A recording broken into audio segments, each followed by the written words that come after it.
I need to find something to paint this week.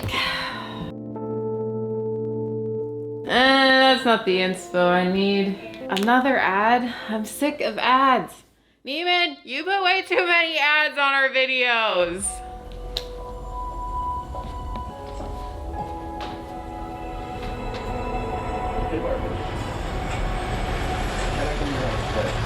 Oh, I got an idea.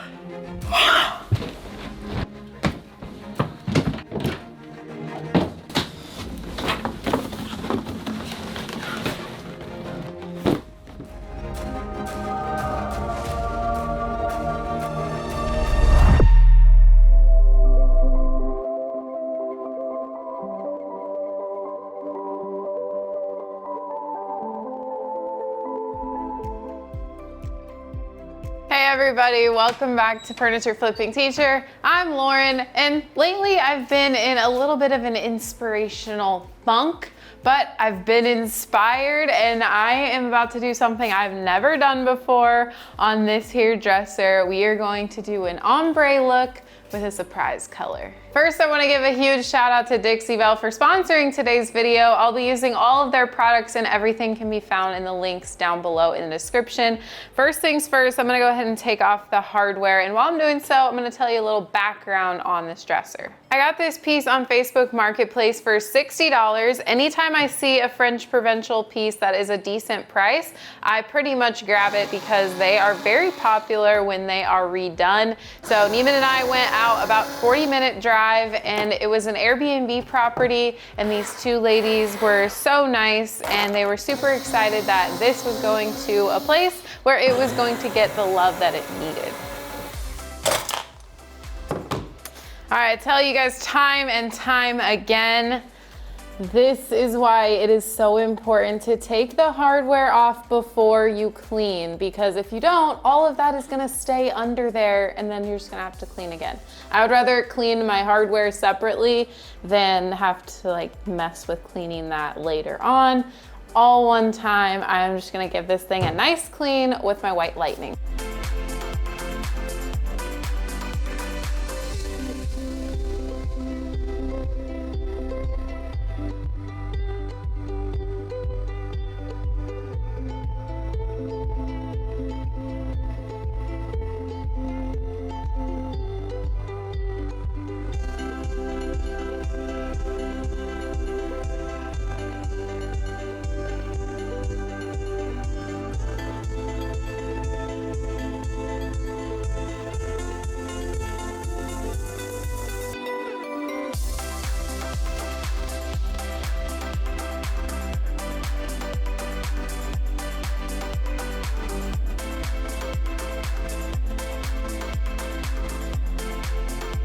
Everything is clean, and the dirty water shot, look away if you don't want to see it. It's gross. It's really gross.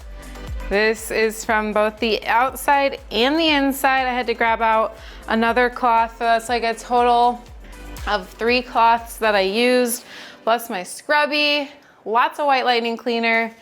Really gross, but cleaning is done. I just need to go ahead and go back with a rinse cycle because I just want to make sure I get all of the leftover dirt and grime as well as any leftover residue from the cleaner. All right, everything's rinsed. We're still getting a little bit of coloration on the cloth, but it's not dirt. The chances of this being this color mean that this is a bleeder. So when I say this is a bleeder, that means that the wood tones from underneath are popping through before we even sand anything. So basically, the moral of the story is we're going to need to prime this. That really happens a lot with pieces that are mahogany or cherry, and this is one of those 2 shades. So it makes sense. I kind of thought that this was going to be the case. So with that being said, I am going to go ahead and sand. I've got my surf prep out here, and I do have a 180 grit, which is gonna be perfect for scuff sanding. And I'm also paired it with a sponge abrasive interface pad. So it's not the actual like sandpaper, but it's an interface pad. So it means that I can switch out the paper on it, and this portion can be used over and over and over again. And the reason I'm using a foam abrasive is because this piece has a lot of curves, and so this is going to be able to contour really well to those curves without like making them straight in any way.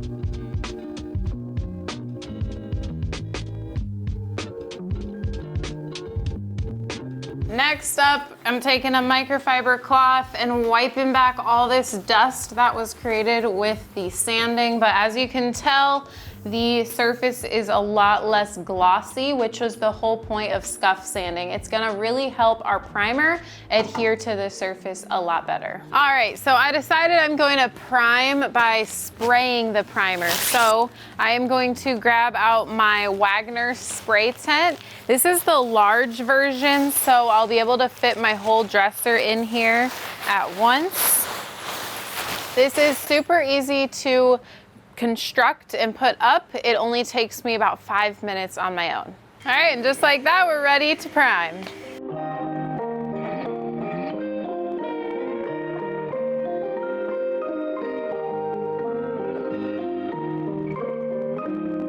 So I'm using Dixie Belle's Boss in the color white. It is super, super important that you shake this up really well because it does settle at the bottom. The components separate over time, totally normal. Shake it nicely and then also stir it really well, and you'll get a much better consistency where everything is just spread evenly like it's supposed to do so that it can actually do its job correctly.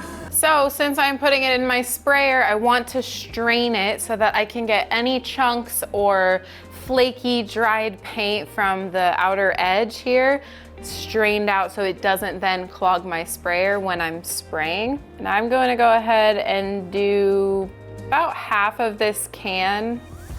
So that's about 16 ounces. And I'm planning on doing 2 coats of this white for the primer just to make sure that it's blocking all of that finish that is bleeding through. So once that strains, we'll go ahead and hook up the sprayer. I do not dilute the primer at all. Sometimes if it's a paint like the silk paint or even the chalk paint, I'll dilute it with some water, but the primer doesn't need to be diluted. It is going to be a little thicker, so I'll need to just adjust my spray settings to accommodate for that, but it will go through the sprayer as is without being diluted at all. All right, I'm all masked up because that is the most important thing when you are spraying, to protect your lungs from all of the spray, overspray. And I'm gonna go ahead and connect my sprayer and test it. Always, always test your sprayer. This is a lot thicker material, like I said, so I need to make sure that my settings are all correct. I am using the Wagner Flexio 5000, so the motor is sitting on the ground, not over here, which some models have, some don't. I like the one where it's on the ground so I don't have to worry about that extra weight up here.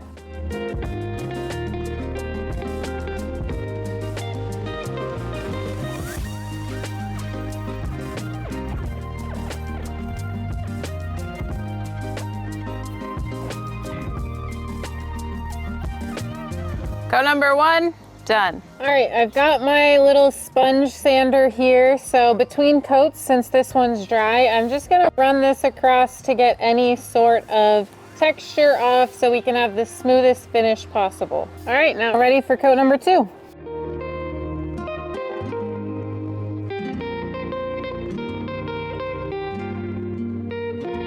All right, right, coat number 2 is done.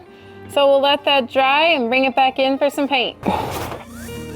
Day 2, primer's dry, it's time to paint. For this method of the ombre look that I am going for, I decided to choose pink because Barbie, why wouldn't I choose pink? Pink is Barbie. So with an ombre look, that just basically means we're going from really light to really dark. You can basically choose whatever color combination that you want to. This is gonna be my first time ever attempting this method, and to say that I'm nervous is an understatement. I am very nervous. I have been rigorously looking through YouTube videos of people who constantly are blending, and that is their go-to technique. So there's tons of resources out there. I am a total beginner at this, but we're just gonna wing it because you're never gonna learn if you don't actually try. So like I said, I'm gonna go with pink, and all of the videos for beginner ombre and blending that I saw, you just really wanna choose 2 colors that you're going from dark to light, but then that 3rd color is gonna come from mixing them both together. So you're gonna start out with your base coats of paint. You're gonna have your dark color, your medium color, and your light color. So first things first, we're gonna go ahead and do our dark color with the color Peony from Dixie Belle. This is the chalk paint, the chalk mineral paint. So typically I'll be using the silk paint, but the chalk paint is another more well-known paint line that Dixie Belle has, and it doesn't have a built-in primer, it doesn't have a built-in top coat, so that's why I already primed it, but pretty much has the same application process. It's a bit thicker than silk paint, so if need be, you can use your Mr. bottle to help you smooth it out. So for the base coat, it's just a normal coat of paint, so nothing special. The only thing you need to do is have a line where you don't really want to go past for your first color. So I'm going to start from the bottom because I want mine to go from light to dark. You could start from the top and go from light to dark. It really doesn't matter as long as you've got your 3 different sections. I personally want mine to be pink dominant, and so I am going to make my line right around here so that I can blend the second color up to here, but then the white will be pretty, it will be a much smaller surface area than the dark pink, and then the middle section will be medium surface area right across the middle here. I'm hoping it'll work. Again, just kind of winging it at this point. That is pink. Holy cannoli.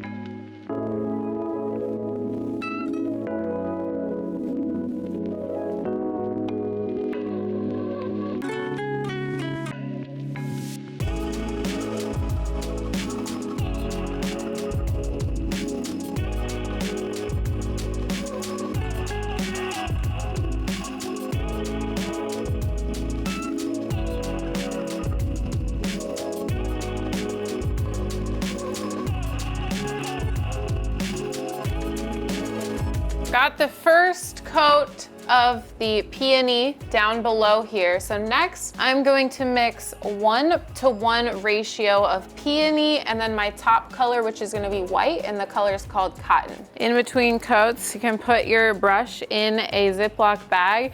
In this particular situation, I'm actually going to be using a total of 5 brushes. And so that's my first one. I have one for the mixed colors in the middle and one for the cotton. And then I have 2 that are gonna kind of be what's called like a neutral brush or the blending brush, something that will have no paint on it until you start to blend things together.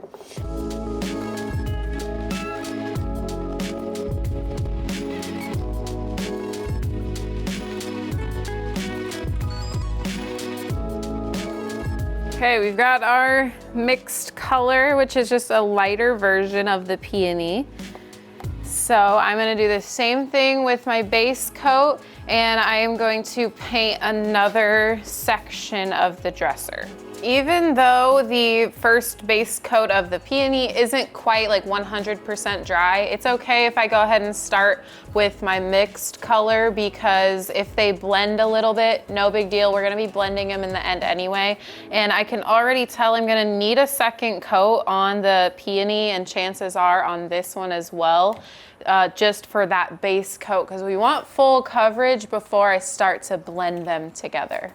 Now that we've got the middle layer done, we're gonna do the white. And although the primer is white, it's just important that you use paint to have it like be the top layer. You can't use your primer as the paint. I'm gonna do the same technique, get up to that top of the second color here, and also using my Mr. bottle. This paint is a bit thicker than even the other two were, so something to keep in mind: when your paint's thicker, it's okay to spray with water. You're not dousing it, but you're just helping it to spread a lot easier.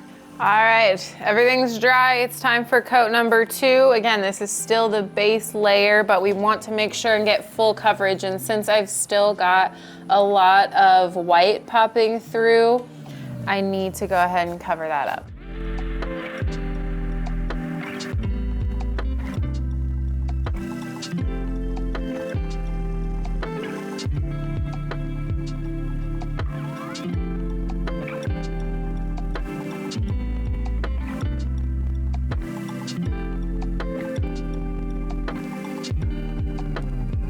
All right, this is the point in time where I am the most nervous, because up until now we've just painted, which I do pretty much every single day. So now it comes to blending. So when I blend the colors, all I'm gonna do is I'm gonna have my 2 colors that I'm blending. So I'm gonna start with the dark and the medium, and I'm gonna go ahead and add a layer of paint on the dark right here, and then a layer of the medium right here. And then I'm just going to start blending and moving the colors into each other. And I'm going to have this in my hand the entire time. This is going to be your best friend when blending, because it's really gonna help the colors mesh together and not be such a stark difference like they are right now. Let's get to it. Well, one thing is you don't wanna like douse it in water so it's dripping, but you just wanna have enough so that it's a little bit less thick than it is right out of the can. And I have a really light hand. I'm not using a ton of paint. Now I'm gonna take my blending brush, neutral brush, no paint on it yet, and just blend together.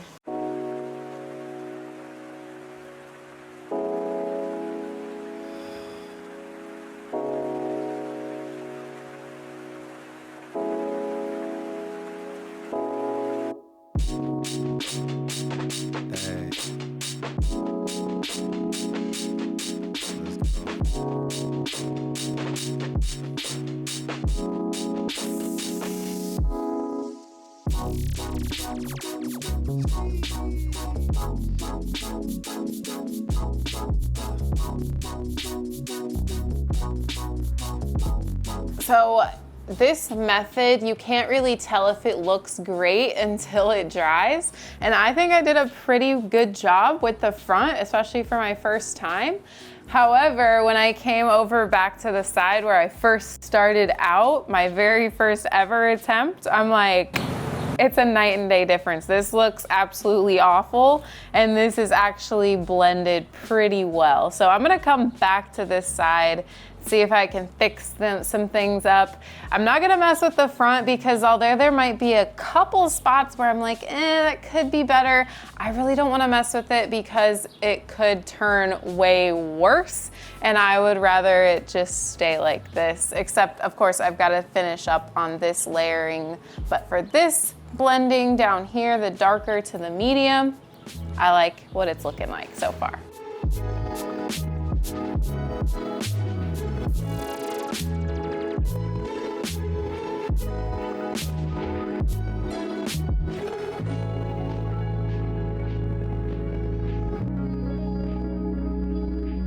space.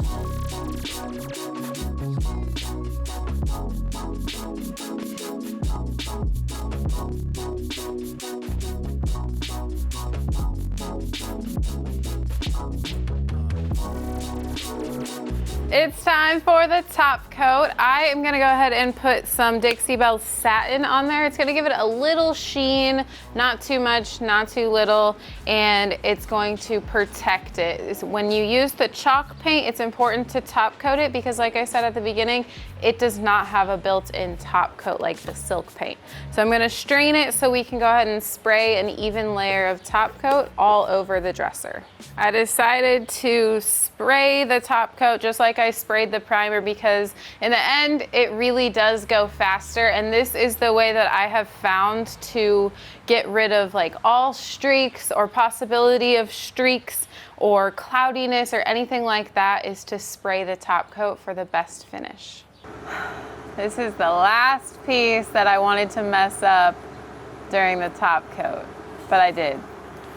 I completely oversprayed the top coat on the sides, especially where I was like overlapping the spray, and right here in the middle, just way too much top coat. It's a little bit of a more humid day, so it's taking a while to dry, but it's dripping. So right now, the only thing that I can think of how to fix it is to basically redo the whole thing because it's blended. If I just focused on the middle here after sanding down, like chances to get the same color when I'm blending again is gonna be really slim. And I don't want just like a, you know, random spot in the middle that doesn't match with the rest of it. I'm really bummed. I kind of just want to paint it all pink. This is not how they said Barbie's world was.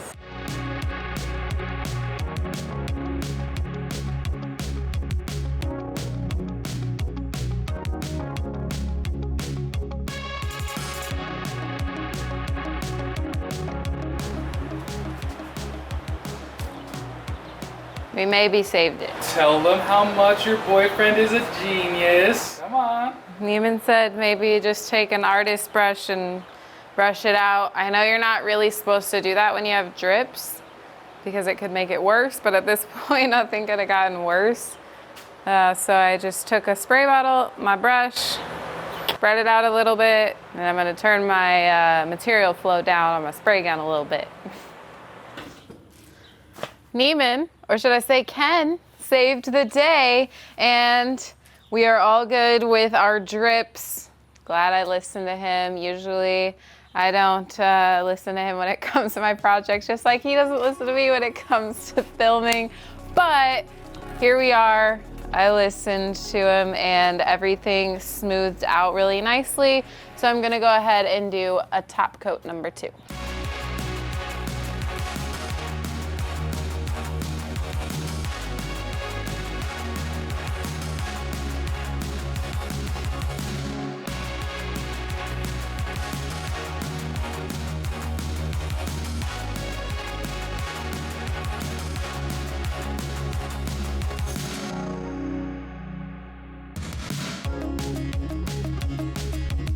All right, it's time to put on the hardware now. So I am just going to put on the original hardware as it was. I kind of went back and forth with how I wanted it to look. There were a couple of ideas that I had, which was the original, do some gold gilding wax, maybe some silver, but I don't know, I just wasn't feeling that.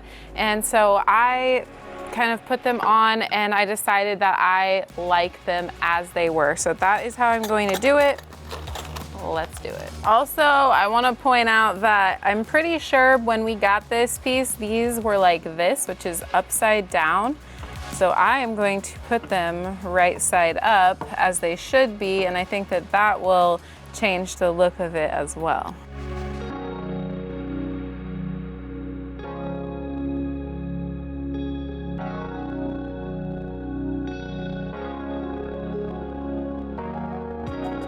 All right, my last step is to just go ahead and apply some Big Mama's Butter. I love the scent Orange Grove, It really just smells like oranges and it freshens up the wood. It kind of gives it a new life, kind of gets some scratches out of there and just livens it up a little bit. And then I'll also kind of do it under where the wood slide is. Just kind of rub some on that so that this drawer slides nice and easy. I'll do that to all 8 drawers and then we'll be done.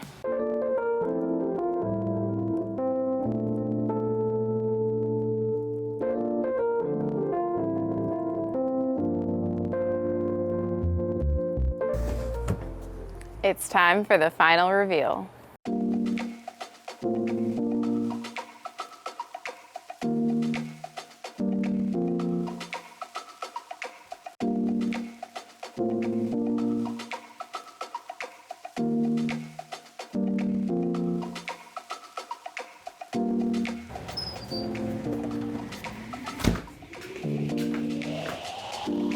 And here is the final result.